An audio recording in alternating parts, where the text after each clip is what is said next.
Hello, ನಮಸ್ಕಾರ friends.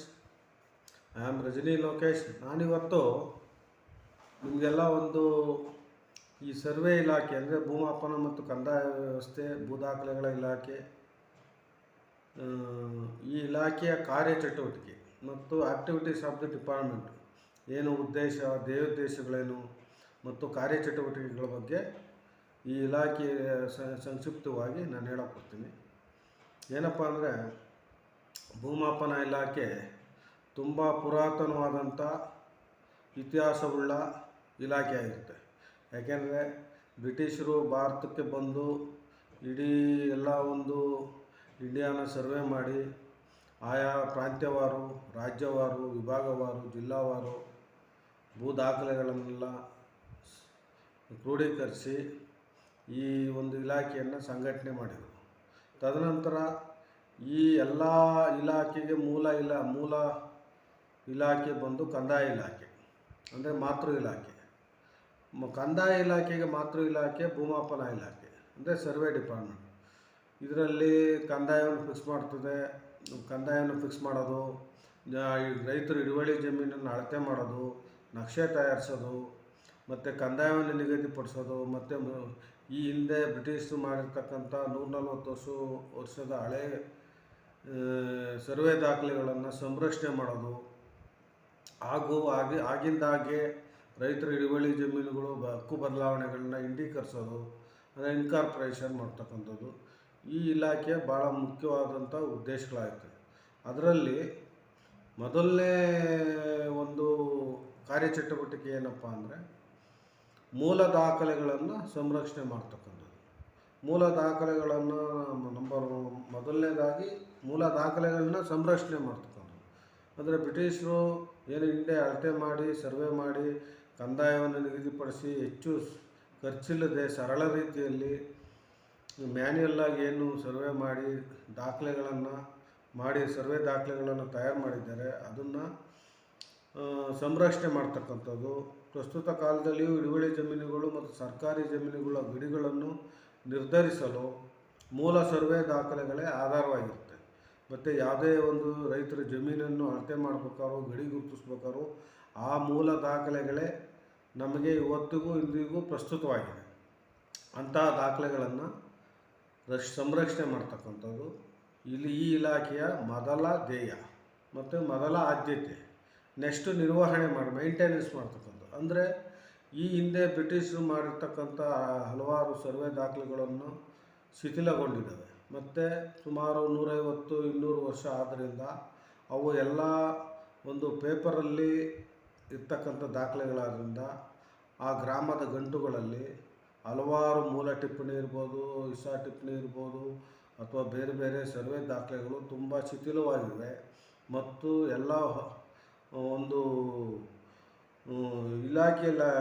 ಇಲ್ಲಿರ್ತಕ್ಕಂಥ ದಾಖಲೆಗಳು ಗ್ರಾಮದ ಗಂಟುಗಳಲ್ಲಿ ಶಿಥಿಲಗೊಂಡಿರೋದ್ರಿಂದ ಅವುಗಳನ್ನ ಹೊಸದಾಗಿ ಏನು ಮಾಡ್ತಾಯಿದ್ದಾರೆ, ಸ್ಕ್ಯಾನಿಂಗ್ ಕಾರ್ಯವನ್ನು ಮಾಡಿದ್ದಾರೆ. ಸ್ಕ್ಯಾನಿಂಗ್ ಮಾಡಿ ಎಲ್ಲ ಕಂಪ್ಯೂಟರ್ ಸ್ಕ್ಯಾನಿಂಗ್ ಮಾಡಿ ದಾಖಲೆಗಳನ್ನು ಸಂರಕ್ಷಿಸುವ ನಿಟ್ಟಿನಲ್ಲಿ ಇಲಾಖೆ ರೂಪವನ್ನು ಕೈಗೊಂಡಿದೆ. ಮತ್ತು ಈಗ ಆಲ್ರೆಡಿ ಸುಮಾರು ಬೇರೆ ಬೇರೆ ಜಿಲ್ಲೆಗಳಲ್ಲಿ ಮತ್ತು ಬೇರೆ ಬೇರೆ ತಾಲ್ಲೂಕುಗಳ ಭೂ ದಾಖಲೆಗಳನ್ನು ಸುಮಾರು 99% ಸ್ಕ್ಯಾನಿಂಗ್ ಕಾರ್ಯ ಪೂರ್ಣಗೊಂಡಿದೆ. ಮತ್ತು ಆ ದಾಖಲೆಗಳನ್ನು ಇಲಾಖೆ ಸಂರಕ್ಷಣೆ ಮಾಡಿದೆ, ಸ್ಕ್ಯಾನಿಂಗ್ ಕಾರ್ಯ ಪೂರೈಸಿದೆ. ಮತ್ತು ಇಲ್ಲಿ ಇಲಾಖೆಯ ಮೂರನೇ ಚಟುವಟಿಕೆ ಏನಪ್ಪ ಅಂದರೆ, ಪೋಡಿ ಪ್ರಕರಣಗಳನ್ನ ನಿರ್ವಹಿಸೋದು. ಪೋಡಿ ಪ್ರಕರಣಗಳು ಅಂದರೆ ದರ್ಖಾಸ್ತು ಪೋಡಿ, ಅಂದರೆ ರೈತರಿಗೆ ಜಮೀನು ಮಂಜೂರು ಮಾಡೋದನ್ನ ಹೊಸದಾಗಿ ಅಳತೆ ಮಾಡಿ ಅವಕ್ಕೆ ಹೊಸ ನಂಬರ್ ಕೊಟ್ಟು ದುರಸ್ತಿ ಮಾಡೋ ಕಾರ್ಯ, ಅದನ್ನು ಮಂಜೂರಿ ಜಮೀನಿನಲ್ಲಿ ಮಾಡುತ್ತೆ. ಮತ್ತು ಅಲಿನೇಷನ್ ಕಾರ್ಯಗಳನ್ನ ಮಾಡ್ತಕ್ಕಂಥದ್ದು. ಅಲಿನೇಷನ್ ಅಂದರೆ ಭೂ ಪರಿವರ್ತನೆ, ಅಂದರೆ ಕೈಗಾರಿಕಾ ಉದ್ದೇಶಕ್ಕೆ ಅಥವಾ ಹೊಸದಾಗಿ ಲೇಔಟ್ ಮಾಡೋದಕ್ಕೆ ಅಲಿನೇಷನ್ ಪ್ರಕರಣಗಳು ಸಹ ನಿರ್ವಹಿಸುತ್ತೆ. ಮತ್ತು ಅಕ್ವಿಜಿಷನ್ ಅಂದರೆ ರೈತರ ಜಮೀನನ್ನು ಯಾವುದೋ ನೀರಾವರಿ ಯೋಜನೆಗೆ ಅಕ್ವಿಜಿಷನ್ ಮಾಡ್ತಾರಲ್ಲ, ಲ್ಯಾಂಡ್ ಅಕ್ವಿಜಿಷನ್. ಆ ಅಕ್ವಿಜಿಷನ್ ಎಷ್ಟು ಎಕರೆ, ಎಷ್ಟು ವಿಸ್ತೀರ್ಣ, ಯಾವ್ಯಾವ ಜಮೀನಲ್ಲಿ ಯಾವ ರೈತರ ಜಮೀನಲ್ಲಿ ಎಷ್ಟು ಗುಂಟೆ, ಎಷ್ಟು ಎಕರೆ ಹೋಗಿದ್ದನ್ನು ಅದನ್ನು ಸಮೇತ ದಾಖಲೆಗಳನ್ನ ತಯಾರಿಸೋದಕ್ಕೆ ಅಕ್ವಿಜಿಷನ್ ಪ್ರಕರಣ, ಮುಟೇಷನ್ ಪ್ರಕರಣ ಅಂದರೆ ಕ್ರಯ, ಭೋಗ್ಯ, ಕ್ರಯ, ವಿಭಾಗ. ಅಂದರೆ ಕ್ರಯ ಆದಮೇಲೆ ಮುಟೇಷನ್ನ ಜಾರಿ ಮಾಡಬೇಕು. ಮುಟೇಷನ್ ಜಾರಿ ಆದಮೇಲೆ ಅಳತೆ ಮಾಡಿ ಆಯಾ ಹಿಸ್ಸಾವಾರು ಅಂದರೆ ಕ್ರಯಕ್ಕೆ ತೊಗೊಂಡಿರೋ ಜಮೀನನ್ನು ಪೋಡಿ ಮಾಡಿ ಅದಕ್ಕೆ ಹೊಸ ನಂಬರ್ ಕೊಟ್ಟು ಹೊಸದಾಗಿ ದಾಖಲೆಗಳನ್ನ ಇನ್ಕಾರ್ಪೊರೇಟ್ ಮಾಡೋದು, ಅವು ಮುಟೇಷನ್ ಪ್ರಕರಣ. ವಿಭಾಗ, ಅಣ್ಣ ತಮ್ಮದಿರು ವಿಭಾಗ ಮಾಡ್ಕೊಂಡ ನಂತರ ಪಾಣಿ ಆಗುತ್ತೆ. ಪಾಣಿ ಅವರ ವಿಭಾಗ ಪತ್ರದಂತೆ ಪಾಣಿ ಆದ ನಂತರ ಅಲ್ಲಿ ಹೊಸದಾಗಿ ಹಿಸ್ಸಾ ನಂಬರ್ ಕೊಟ್ಟು ಅದನ್ನು ಆಕಾರ ಬಂದು ದುರಸ್ತಿ ಮಾಡೋದಕ್ಕೆ ಪೋಡಿ ಪ್ರಕರಣ ಅಂತಾರೆ. ಮತ್ತು ಲ್ಯಾಂಡ್ ರಿಫಾರ್ಮ್ಸ್, ಲ್ಯಾಂಡ್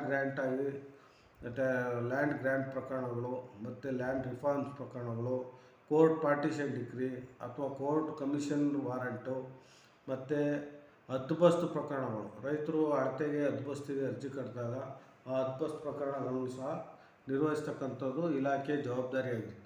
ಮತ್ತು ಮಾಫಿ ಪಾಸ್ ಪ್ರಕರಣಗಳು. ಮಾಫಿ ಪಾಸ್ ಅಂದರೆ ಶಿವಮೊಗ್ಗ, ಮಲೆನಾಡು ಪ್ರದೇಶದಲ್ಲಿ ಈ ಬೆಲೆ ಬಾಳುವ ತ್ಯಾಗದ ಮರ, ಬೀಟೆ ಮರ, ಹೊನ್ನೆ ಮರ ಕೃಷಿ ಜಮೀನಲ್ಲಿರ್ತದೆ.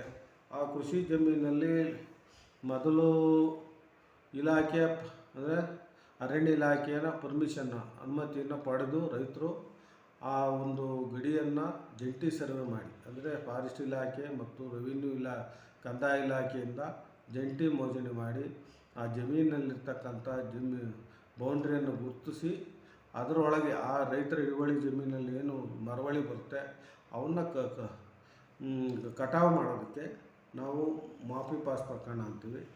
ಇದು ಮಲೆನಾಡು ಪ್ರದೇಶದಲ್ಲಿ ಶಿವಮೊಗ್ಗ ಆ ಕಡೆ ಪ್ರಾಂತ್ಯಗಳಲ್ಲಿ, ಮಂಗಳೂರು ಪ್ರಾಂತ್ಯಗಳಲ್ಲಿ ಯಥೇಚ್ಛವಾಗಿ ಮಾಫಿ ಪಾಸ್ ಪ್ರಕರಣಗಳು ಕಂಡುಬರುತ್ತೆ.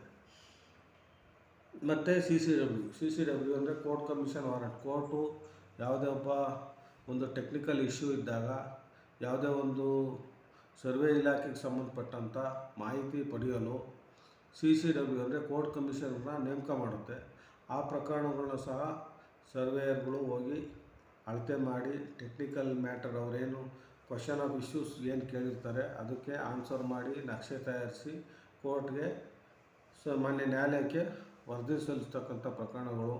ಇಷ್ಟು ಪ್ರಕರಣಗಳನ್ನು ನಾವು ಪೋಡಿ ಪ್ರಕರಣಗಳನ್ನ ನಿರ್ವಹಿಸ್ತಕ್ಕಂಥದ್ದು ಇಲಾಖೆಯ ಒಂದು ಕರ್ತವ್ಯವಾಗಿದೆ. ಮತ್ತು ನಗರ ಮಾಪನ. ಈ ಹಿಂದೆ ಬ್ರಿಟಿಷರು ಬೆಳಗಾಂ, ಮೈಸೂರು, ಬೆಂಗಳೂರು ಮತ್ತು ಒಳ್ಳೆ 5,000 ಜನಸಂಖ್ಯೆ ಮೇಲ್ಪಟ್ಟು ಇರ್ತಕ್ಕಂಥ ನಗರ ಪಟ್ಟಣಗಳಿರ್ತಕ್ಕಂಥ ನಿವೇಶನ, ಕಟ್ಟಡ ಮತ್ತು ಏನು ಕಟ್ಟಡಗಳು ಅವನ್ನೆಲ್ಲ ಅಳತೆ ಮಾಡಿ ಅದರಲ್ಲಿ ದಾಖಲೆಗಳನ್ನು ಕ್ರೋಢೀಕರಿಸಿದರು, ದಾಖಲೆಗಳನ್ನು ಮಾಡಿದರು. ಆ ಒಂದು ಸಿಟಿ ಸರ್ವೆ ಸಹ ಹಿಂದೆ ಆಗಿದೆ. ಅವುಗಳು ಸಹ ಅವುಗಳ ಒಂದು ದಾಖಲೆಗಳನ್ನು ಸಹ ಮೇಂಟೈನ್ ಮಾಡೋದು, ಮೂಲ ದಾಖಲೆಗಳನ್ನು ಸಂರಕ್ಷಣೆ ಮಾಡೋದು ಮತ್ತು ನಿರ್ವಹಣೆ ಮಾಡ್ತಕ್ಕಂಥದ್ದು ನಗರ ಮಾಪನ ಸಿಟಿ ಸರ್ವೆ ಕೆಲಸವನ್ನು ಸಹ ಈ ಇಲಾಖೆ ನಿರ್ವಹಿಸುತ್ತದೆ. ಈ ಸಿಟಿ ಸರ್ವೆ ಇದರಲ್ಲಿ ಭಾಳ ಮುಖ್ಯವಾದಂಥ ಮೂಲ ದಾಖಲೆಗಳು ಏನು ಸಿಗುತ್ತೆ ಅಂದರೆ PR ಕಾರ್ಡ್ ಸಿಗುತ್ತೆ, ಫೀಲ್ಡ್ ಬುಕ್ ಸಿಗುತ್ತೆ, PT ಶೀಟ್ ಸಿಗುತ್ತೆ, ಎನ್ಕ್ವೈರಿ ಆರ್ಡರ್ ಸಿಗುತ್ತೆ, ಲೋಕಲ್ ಏರಿಯಾ ಮ್ಯಾಪು. ಇಷ್ಟು ಸಾರ್ವಜನಿಕರಿಗೆ ಲಭ್ಯವಿರ್ತಕ್ಕಂಥ ದಾಖಲೆಗಳಾಗಿದೆ. ಸಿಟಿ ಸರ್ವೆ ಏನು ಮಾಡಿರ್ತಾರೆ ಹಿಂದೆ, ಆ ಸಿಟಿ ಸರ್ವೆಗೆ ಸಂಬಂಧಪಟ್ಟಂಥ ಕಟ್ಟಡದ್ದು, ನಿವೇಶನದ್ದು ಅಥವಾ ಬೇರೆ ಯಾವುದೇ ಒಂದು ಸಿಟಿ ಸರ್ವೆ ಕಾರ್ಯ ನಿರ್ವಹಿಸಬೇಕಾದಂಥ ಎಲ್ಲ ದಾಖಲೆಗಳು PR card, field book, PT sheet, enquiry order, local area map ಇವೆಲ್ಲವೂ ಸಿಟಿ ಸರ್ವೆ ಆಫೀಸಲ್ಲಿ ನಿಮಗೆ ಸಿಗುತ್ತೆ. ಮತ್ತು ಎಲ್ಲರಿಗೂ ಇದನ್ನು ಸಾರ್ವಜನಿಕರು ಅರ್ಜಿಗಳನ್ನ ಕೊಟ್ಟು ತಮ್ಮ ಸಂಬಂಧಪಟ್ಟ ಫೀಸನ್ನು ಇಲಾಖೆಗೆ ತುಂಬಿ ಪಡ್ಕೋಬೋದು. ಮತ್ತು ಭೂ ದಾಖಲೆಗಳ ನಕಲುಗಳನ್ನು ವಿತರಿಸ್ತವೆ. ಅಂದರೆ ಈ ಹಿಂದೆ ಏನು ಬ್ರಿಟಿಷರು ಸರ್ವೆ ಮಾಡಿ ದಾಖಲೆಗಳನ್ನ ಕ್ರೋಢೀಕರಿಸಿದ್ದಾರೆ ಅವುಗಳನ್ನು ರೈತರಿಗೆ ಅಂದರೆ ನಕಲನ್ನು ವಿತರಿಸ್ತಕ್ಕಂಥದ್ದು. ಭೂ ದಾಖಲೆಗಳಲ್ಲಿ ರೈತಾಪಿ ಮತ್ತು ಸಾರ್ವಜನಿಕರಿಗೆ ತಮ್ಮ ಹಿಡುವಳಿ ಜಮೀನುಗಳ ಮತ್ತು ಆಸ್ತಿಗಳ ಬಗ್ಗೆ ಕಾನೂನುಬದ್ಧ ಭೂ ದಾಖಲೆಗಳನ್ನು ರೆವಿನ್ಯೂ ಇಲಾಖೆಯಲ್ಲಿ ನಿಗದಿತ ಶುಲ್ಕ ಪಾವತಿಸಿ ಪಡೆಯಬಹುದು. ನಮ್ಮ ಸರ್ವೆ ಇಲಾಖೆಯಲ್ಲಿ ಸಿಗ್ತಕ್ಕಂಥ ದಾಖಲೆಗಳು ಯಾವ್ಯಾವು ಅಂದರೆ ಭಾಳ ಮುಖ್ಯವಾಗಿ ಮೂಲ ಸರ್ವೆ ಹಾಗೂ ಹಿಸ್ಸಾ ಸರ್ವೆ ಟಿಪ್ಪಣಿ, ರೀಸರ್ವೆ ಟಿಪ್ಪಣಿ, ಮತ್ತು ಹಿಸ್ಸಾ ಸರ್ವೆ ಟಿಪ್ಪಣಿ ಮತ್ತು ಪಕ್ಕಾ ಮತ್ತು ಹಿಸ್ಸಾ ಸರ್ವೆ ಅಟ್ಲಾಸ್, ಮತ್ತು ಆಕಾರ ಬಂದು, ಮತ್ತು ಕರ್ದಾ ಉತ್ತಾರ್, ಸೆಕೆಂಡ್ರಿ ಕ್ಲಾಸಿಫಿಕೇಷನ್ ನಕಲು, ಈ ಖರಾಬ್ ಉತ್ತಾರ್ ಇವೆಲ್ಲ ದಾಖಲೆಗಳು ಸರ್ವೆ ಇಲಾಖೆಯಲ್ಲಿ ಸಾರ್ವಜನಿಕರಿಗೆ ಸಿಗ್ತಕ್ಕಂಥದ್ದು. ಮತ್ತು ನೀರಿನ ಆಶ್ರಯ ನಕಲು ಕೊಡ್ರಿ ಅಂದರೆ ಕೊಡ್ತಾರೆ. ಮತ್ತು ಪ್ರತಿ ಸರ್ವೆ ನಂಬರಿಂದ ತರಿ ಬಾಗಾಯಿತು ಕುಷ್ಕಿ ಮಜಕೂರು ಅಂತೇಳಿ ಮಾಡಿರ್ತಾರೆ. ತರಿ ಬಾಗಾಯಿತು ಮಜಕೂರು ಅದೂ ಸಿಗುತ್ತೆ. ಮತ್ತು ಗ್ರಾಮ ನಕಾಶೆ ಪ್ರತಿಯೊಬ್ಬರಿಗೂ ಬೇಕೇ ಬೇಕು. ಗ್ರಾಮ ನಕಾಶೆ ಮತ್ತು ಹದ್ಬಸ್ತು ಅಳತೆ ಆದಂಥ ಅಥವಾ ಹಿಸ್ಸಾ ಪೋಡಿ ಮಾಡಿದಂಥ ಮ್ಯುಟೇಷನ್ ಪೋಡಿ ಮಾಡಿದಂಥ ನೋಟಿಸು, ಅರ್ಜಿ, ಹೇಳಿಕೆ, ಮಾಜರ್ ನಕಲು ಇವು ಸಿಗ್ತದೆ.